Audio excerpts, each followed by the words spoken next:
All right? Okay, I'm Jan Ligon, Associate Professor of Social Work at Georgia State University School of Social Work.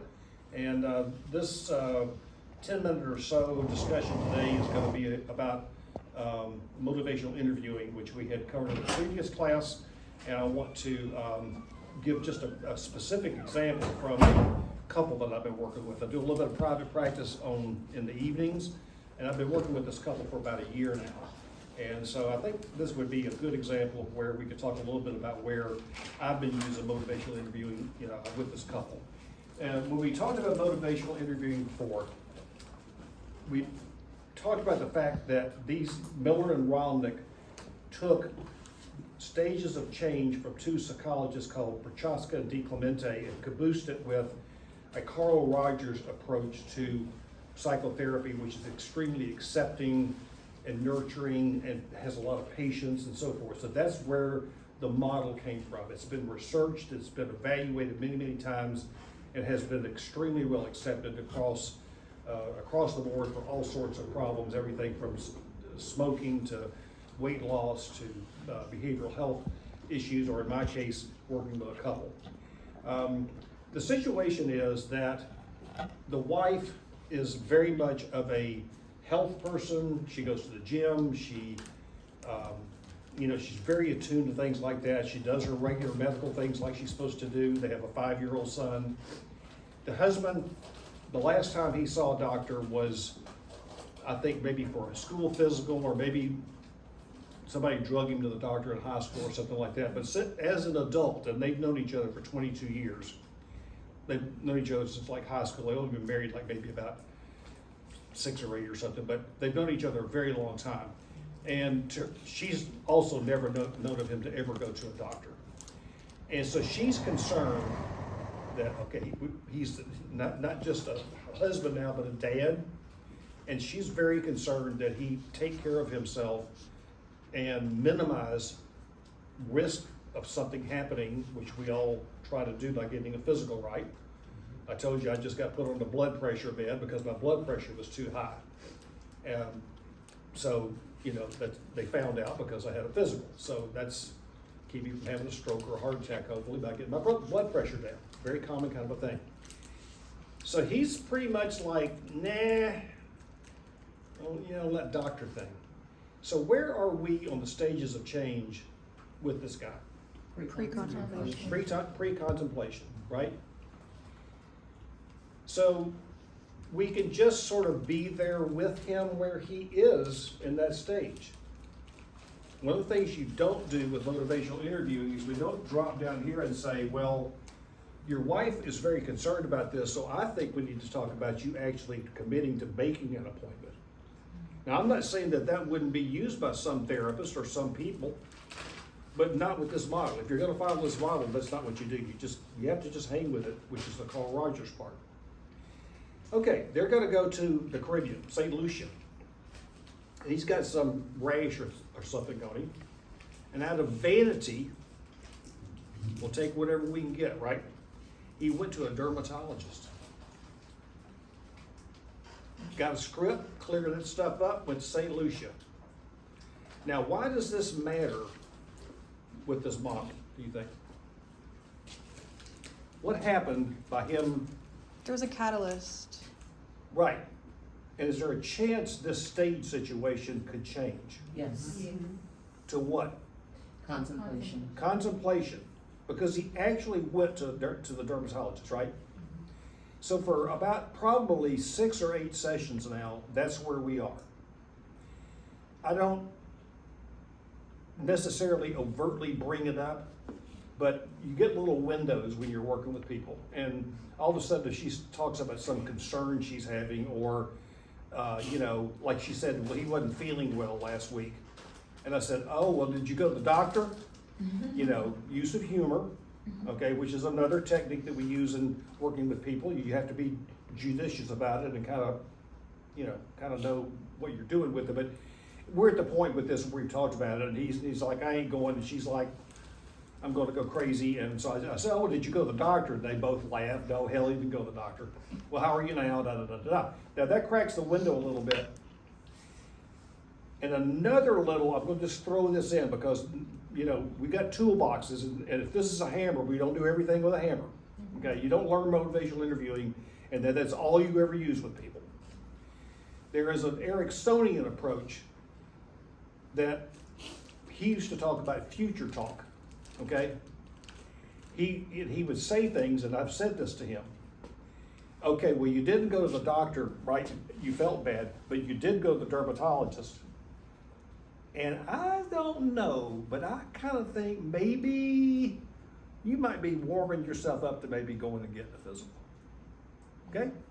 Now, self-revealing. I, at that point, I had to go back yesterday to get cleared for this surgery. But I had gone for my physical in January.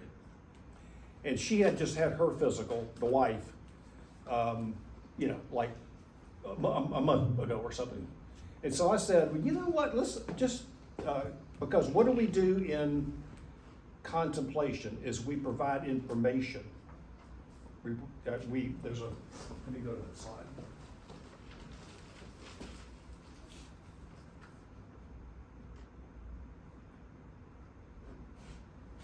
So at this point, I'm gonna assume he is open to information, is thinking about it kinda. He did do the dermatology thing, okay? He's procrastinating, right? And this is caused by ambivalence, okay? We've all been ambivalent in life, haven't we? Mm-hmm. I mean, about all kinds of things. Boyfriends, girlfriends, jobs, you know, it's just a state of life. And ambivalence is considered a piece of the puzzle. And if it's a seesaw, it's like just sitting still. Okay, it's really not going one way or the other. He's not saying now, he doesn't say, could you do me a favor and don't ever bring that physical thing up again because it just stirs up stuff and then she gets all upset again. Could we please not talk about that? He doesn't say that, okay? And she's not constantly bringing it up either. So I said, well, I was just thinking about this, and I think some of the art to this is being able to really be yourself, and because I think people hear you better, you know, and I've gotten to know them pretty good because it's been a year of this now. I said, but I'm just thinking about this, and we'll say her name is Mallory, and I said, Mallory, jump in here, but I said, let me think of what you do. Okay, they took some blood, they did an EKG, you lay a little table, they put some little ditties on it, and they run a graph, and let's see, she listened to my heart, and let's see, what else? And I said, am I missing anything? And she said, I don't think so. Can y'all think of anything else that gets done, maybe? And I told him, I said, and for men, to make sure about your prostate, they run a blood test to get your PSA level. And I said they used to do a digital exam where your doctor stuck their finger up your butt. And then they could feel up there to see if they feel any nodules or enlargement. Well, they stopped that about 2 years ago. I said, so I just wanted to let you know, because seriously, he may have dug in about this. We never know. With guys, they ain't gonna tell you anything, right? Mm-hmm. We don't really necessarily know that the reason he's not gonna do this is he's not gonna have somebody stick their finger up his butt. And so I said, and by the way, they stopped that. I don't know this, but it's like I'm giving information, right? Mm-hmm. And last night, I didn't bring it up at all. This model takes patience. If I can get him to, if I see a crack in the door, or if I feel like we might start to move this towards determination. Now, he works for someone that his insurance went up $100 a month, but if you will do the preventive stuff, like get the physical, they dock the $100 off. And so I said, oh. He said, well, I don't know. He said, if I was gonna do one, I might do it for the money. Mm-hmm. We'll go with that, won't we? Mm-hmm. Hell, I mean, whatever works. There was a little teenager that was seeing our child adolescent worker, and I said, what's her name? And this is back in the big hair with the bangs days. You can look at some of the old movies, and big old hair with bangs, right? And she said, oh, that's so-and-so. She said, I think she's gotten into doing some throwing up, some bulimia. Mm. And so, information, she had to see me about something. I think Lee was out, and I got all the walk-ins. I said, and she was smiling, and I said, you have such a pretty smile. Oh, thank you. Aunt and George are very southern. Thank you. And I said, I was just reading about, I don't know if you know, like other people that like throw up and stuff, like to lose weight or whatever, but I was just reading about how it makes the enamel on your teeth, it goes away and your teeth get like really dull looking and yellow. Ooh. So a couple weeks later, Lee comes to me and she says, what'd you do to Missy or whatever, she said, I said, what? She said, she talked to me about that bulimia business. She's done with that. I told her the story.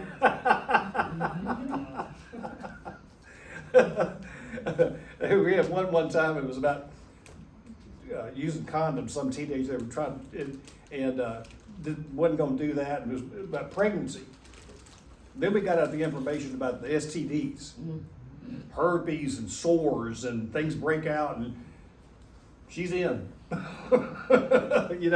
So whatever works, right? So to get him to the doctor, we'll do whatever works. Maybe next time, because we had a bunch of other stuff we were talking about, maybe next time I'll say, can I check in about that health insurance and money? Just wondering if you've been thinking about that at all. Yeah? So it takes patience. He may never get a physical. Something might happen to him and he has to have an exam. You know what I mean? He ends up calling y'all and getting hauled in. So we don't know. Questions or comments about this example and motivational interviewing and how this and why and how this kind of is not a bad approach to things. Yeah. You think maybe you might use this? Yeah. Yeah, I feel like this might be used in like a personal life to maybe help change some people's opinions on certain things.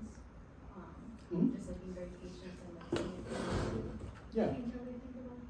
Yeah, changing people's opinions or their views about something. So if you know what the view is, and you say, well, have you ever thought about, action would be, that's a wrong view, let me talk to you, okay? That's not the model. The model would be, geez, have you ever thought about maybe you're in a different view or thinking about, so it's the same kind of thing. It takes patience, you walk through the stages, right? I saw a hand over here. Yes? I was just saying that it would have been a great route to take because it allows the clients to kind of see their own strengths that they're sometimes oblivious to. Like, for instance, his insurance, it's kind of almost an incentive for him. So it encourages them to, take the route that's, needed. Yeah. Yeah, it's like the condom example. If pregnancy won't work, then we'll go with STDs. Mm-hmm. So it's whatever works. If appealing to your better sense of your health doesn't work, then we'll throw money in. Right. The smoking thing. Cobb County Schools, my wife taught there, they greatly raise the insurance rate if you smoke. And if you quit and you could document it, it went back down. If you lied, they canceled the whole family's coverage. Okay, so there are ways that people are playing hardball with some things that we know that smokers end up costing the health insurance system more money. Right. Okay, so why, if you smoke 3 packs a day, why should I subsidize your smoking through all our insurance premiums? Right. And so you're starting to see where this stuff is shifting around. But then the trick becomes, okay, if we're gonna ding you for smoking, and what we really would like you to do is to quit smoking, then we have to start talking about, well, what would help? And again, we don't necessarily just use this toolbox, because for some people, the what do they call the thing you put on your arm? The patches work.